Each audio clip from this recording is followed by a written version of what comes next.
Nagkagutay-gutay ang pirang parte kan hawak kan 23 anyos na si Jake Quiñones magin ang piglulunadan kaining bangka kan suminabog ang dinamit ang gamit sa iligal na pagsisira. Alauna nin maagahon kan Abril 14, 3 kilometro ang rayo sa kadagatan sakop kan sa iyang residensya sa barangay Nagaraw, Placer, Masbate. Sigun sa PNP, sarong concerned citizen na nagpaabot sa indanin sumbong dapit sa nangyaring pagsabog sa follow-up investigation na pag-araman na apwera sa biktima.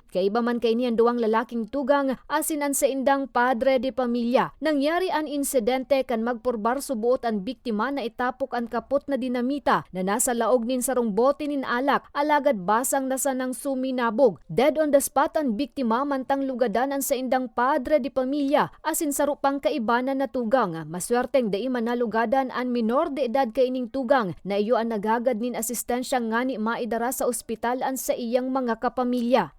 Then, ang under investigation pa po ito na kaso, ma'am.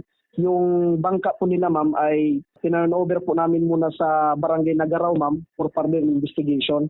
Sa pagsuysoy kan otoridad, mayo man subuot na record ang pamilya Quiñones sa iligal na pagsisira. Pinagaaram pangunyan kan otoridad kung sa gikan ang ginamit na dinamita kan mga biktima. Basado kaya sa saindang ginibong inspeksyon sa harong kan pamilya. Magin sa pagsadiring gamit na bangka, mayo man subot sindang nahiling digdi na traces kan mga sangkap sa paggibo nin dinamita.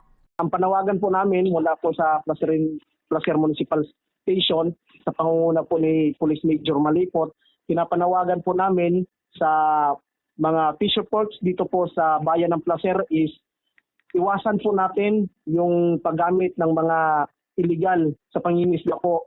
Maging silbing aral po yung nangyari sa Barangay Nagaraw na ikinasawi po ng isa nating kababayan dito at saka kinasugat ng dalawa. Pwede naman po tayong makapangisda na hindi labag po sa batas. Makakakuha naman po tayo ng mga isda sa maayos na paraan.